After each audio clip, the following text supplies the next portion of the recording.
In this unit of our InDesign CS6 course, we're going to place the logos that go on the front of our card flyer document. But before we get started, I need to point out that we're going to be making some common mistakes that occur as people are first learning to use InDesign CS6, as well as learn how to work our way past them when those type of things happen. The first thing we're going to do is we're going to accidentally place our logo on purpose on the master page of our InDesign CS6 document, as opposed to the document page, page 1, where we'd like that to appear on the front of our card flyer. To do that, we're going to go to the File pull-down menu, and we're going to select the Place command. We can see that the keyboard shortcut is listed over here as Command D. If you're working on a Windows system, the keyboard shortcut would be Control D. I'm going to click on that menu command, and when I do, it's going to bring me to the Place dialog box. If you're not there already, navigate your way to the Chapter 02 subfolder inside your project files InDesign CS6 Essentials folder that contains your class files. When you navigate your way there, select the Total Training CMYK outline.eps file. I'm just going to click on it once, because when I do that, it'll actually show a preview of the logo that I'll be placing on the page. I'm going to click on the Open command, and when I do, you'll see that my selection tool changes into a place gun. It shows a little paintbrush to let me know that I've picked up a graphic symbol, and it shows a grayed out version of that Total Training logo just below it. We're going to move our cursor to the top margin guide that we set for the second panel from the top, and to 1 1/4 inches on the horizontal ruler just above our document window. When we get to that spot, we're going to click the mouse button and place that logo on the page. Now, it's a little bit larger than we'd like that logo to be. So what I'm going to do is I'm going to take my cursor and I'm going to place it at the lower right-hand corner anchor point. I'm going to hold down the Command and Shift keys since I'm working on the Mac. If you're on a Windows system, hold down the Control Shift keys and then press the mouse button to resize the graphic in the frame that it's placed in and move it to the right-hand margin just like so. You'll know you get to the right point because you'll see that little green highlight and that it's sitting right against the edge of that margin. When you get it to the correct point, let up on the mouse button first, and then let up on the Command or Control Shift keys that you use to scale the frame and the contents inside of it. Now, I've got that placed on the first page of my InDesign document, but unfortunately, because I put it on the master page, I've also got it placed on the second page of my InDesign CS6 document. As we explained in earlier units of this chapter of our InDesign course, anything you want to place on every page of your document, or almost every page of your document, should be placed on the master page. We're going to fix this and put that on just the first page of our InDesign document by double-clicking on that master page. We'll see it's highlighted because I can see the name is highlighted as well as the blue highlight for the proxy next to it. And then we're going to get our selection tool and click on that logo. Go to the Edit pull-down menu and use the Cut command. The keyboard shortcut for that on the Mac is Command X. On a Windows PC, that keyboard shortcut would be Control X. We're going to select that, and that'll remove it from our master page and place it on our system clipboard. We're going to double-click on page 1. I'll know that's highlighted because I can see it's in blue for the proxy, as well as reversed type for the page number right down here. We're going to go to the Edit pull-down menu, and we're going to select Paste in Place to put it in exactly the same location as it was previously in our master page. The keyboard shortcut for that is Command Option Shift V on the Mac, Control Alt Shift V if you're working on a Windows PC. And when I select that command, it'll place that logo on page 1, and you'll see it's no longer on page 2. So that's the first intentional mistake that we made and showed you how to get out of. If you accidentally place something on your master page you don't want, go to that master page, select it, cut it, and then navigate your way to the page where you want those elements to be. And use that Edit, Paste in Place menu command to put them in exactly the same location on your document page. We're going to make our second intentional mistake by selecting this Total Training logo so I can see those anchor points just like so.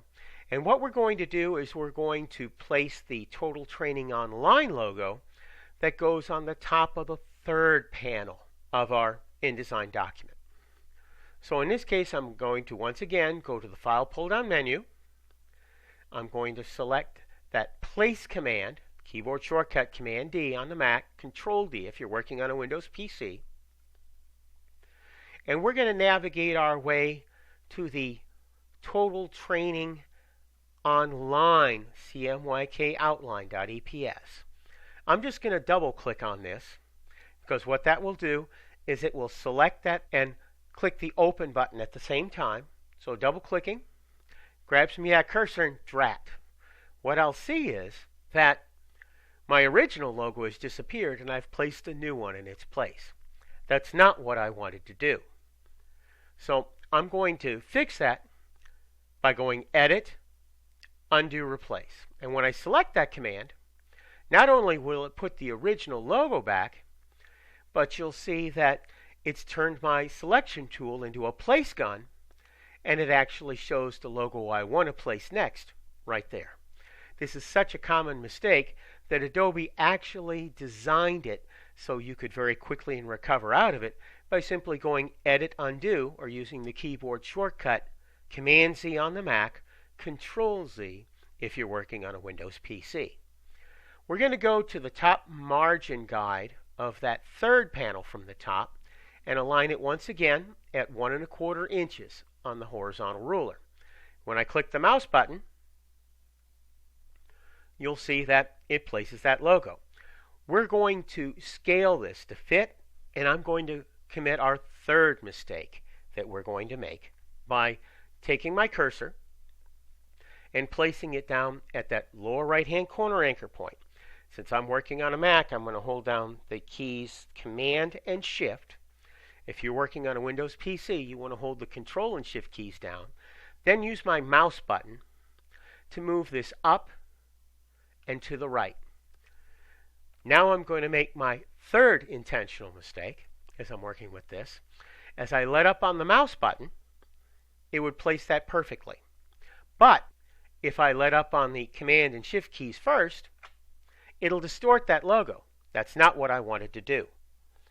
As long as I hold my mouse button down, all I have to do is press those Command and Shift keys on the Mac, or Control Shift if I'm working on the PC, and it will scale the logo proportionately. Now, doing as I should have done, let up on the mouse button first, that logo will be set just like so.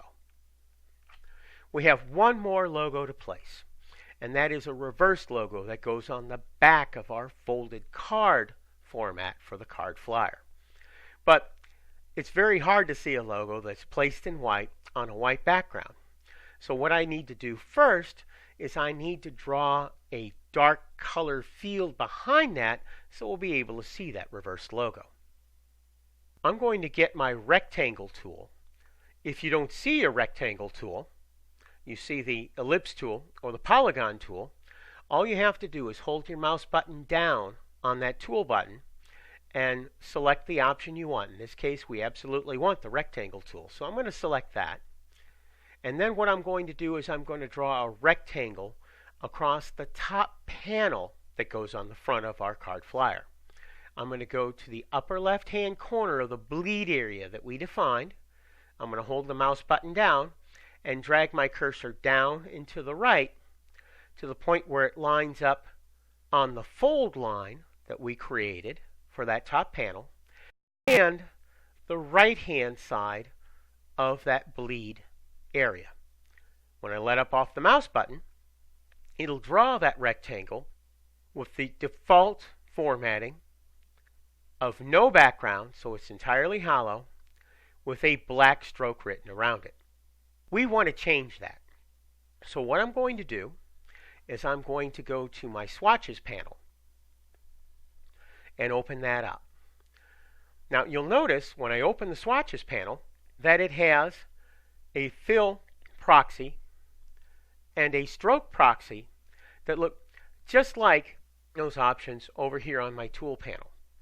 When you're working with colors in InDesign, you'll find that you have these proxies loaded somewhere in the panel, just like what we had before. Now it shows options for registration, which would print colors on every plate, paper, which is essentially white, and black by default. If I go to the bottom here and I hold the mouse button down, what I can do is I can actually drag this to see a number of colors that are automatically loaded in. I'm going to click on that fill proxy right there, and I can see that's in front because it cuts over the stroke one, and I'm going to give it this dark blue color fill right here of cyan 100%, magenta 90%, 10% yellow, and 0% black in that 4-color process. When I click on that, it turns that into a dark blue fill in the background. Now, I don't want that black stroke around this rectangle, so I'm going to go to the stroke proxy. I'm going to click on it, and I'm going to give that stroke a color of none. You'll notice the moment I do that, it changes to 0 points in the control panel, just as we'd pointed out when you're working with the control panel in the first chapter of this InDesign CS6 course. Now that we've done that, I'm going to place that reversed logo, although actually I'm going to make my last mistake that we're going to do in this unit of our InDesign CS6 course, because you'll see I still have my color field selected, that rectangle that we created for a background. I'm going to use the keyboard shortcut Command D. If you're on a Windows PC, you can use Control D. And what I'm going to do is I'm going to select the Total Training Logo Reversed.eps. Now, if I click just once on it, you'll see that it shows a preview. Well, actually, it doesn't show a preview because I've got white type on a white background. I'm going to say Open, and that's what that logo looks like. But I've got a problem. Because I had the rectangle selected, I can't move this logo very easily inside of it. We're going to set that out so I can arrange it separately by using that keyboard shortcut Command Z to undo on the Mac platform, Control Z if you're working on a Windows PC. And what that'll do is it'll take it out of that color background and place it as a separate graphic. So when I move that outside of the rectangle and I click, we'll see that we've got that logo. Well, actually, we can't see we've got that logo because, again, it's a white logo on a white background. If I get my selection tool and I move that in, I can now see that white type on the dark blue background. Now, if I set it just like this, I'm going to have a problem, because when I fold the card over for our card flyer, that it's actually going to be upside down on the back of the business card. So I need to rotate this 180 degrees. That's very easy to do from my control panel. I'm simply going to go here and change that rotation from 0 to 180 and hit my Enter key. When I do that, it rotates it upside down, and I can move that to the lower right-hand corner, as this would be folded upside down, or in this case, the upper left-hand margin of my card flyer. And when I release it, we'll have placed all the graphics that we're going to use